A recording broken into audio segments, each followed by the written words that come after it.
Most people agree at this point that the Game Awards 2021 was a huge yawn fest, something we would sit down and take a nap to.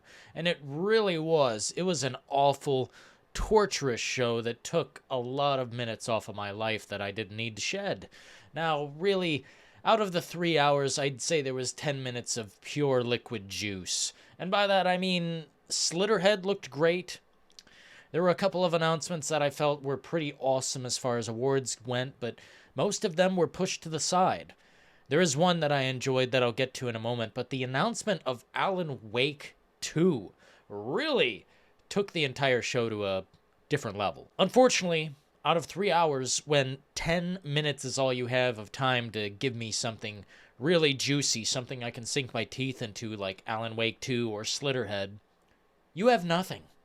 When it's all advertisers and Imagine Dragons and these performances that no one asked for, then really, you are having a fucking hard time creating a compelling show.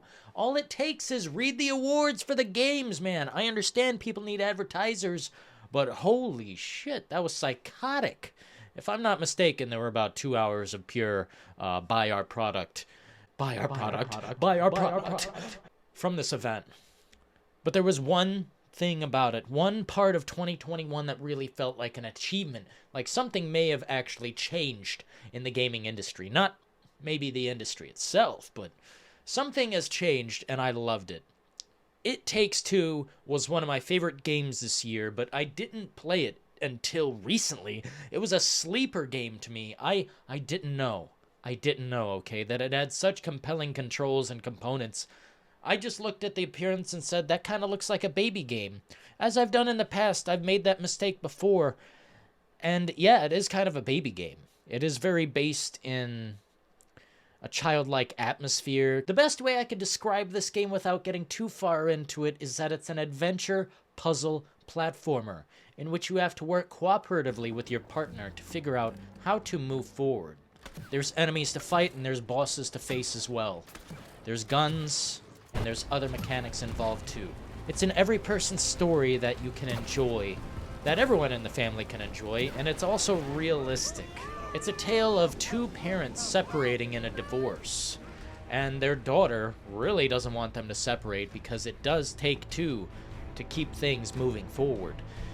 And that's the point of the game so far that I've seen. I haven't completed it to the end, but I have played hours and hours of this game, and it is longer than you think. The only part of it that I do not enjoy is the fact that you have to actually play with another human being. It is so beneficial, though. I'm perhaps a little antisocial. Perhaps I don't really like talking to too many people, especially getting on the microphone and trying to figure things out. I prefer playing it co-op face-to-face with somebody. That way we can actually get things done and don't have to do a lot of guessing. But online seems compelling, too. I just really don't play games like that all that much. But to see this game actually get an award like Game of the Year is really, really compelling stuff. Because the core mechanics, the amount of things you can do in It Takes Two is really fascinating to me. And I hope this creator succeeds and moves forward. I would bring up exactly why I love this achievement so much. Game of the Year for It Takes Two makes sense. But I'm not going to bring up the bastards who bring us down. I am just going to elevate this shit. The reason I didn't play It Takes Two at first was because it seemed like a baby game, but the reason I still wanted to check it out was because A Way Out by the same creator was so good, so juicy and thought-provoking. It was really one of those games that stands out from the others, and the fact that you have to play it with another person online kept me away from it. But I'm starting to think that this creator, even if I have to play with people online, I don't care. I think they're that damn good. And whatever comes next, I'm ready to purchase as of right now. Yes, indeed, the whole year wasn't doom and gloom, folks. We had some ups and downs, and we're going to talk about those ups and downs more as we go into the year 2022, but we will see about that next time. Until then, see you then, friend. Alrighty!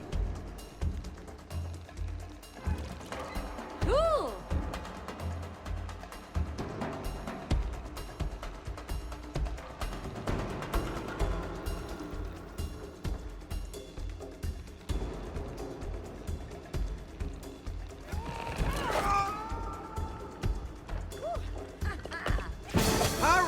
You got me. This time.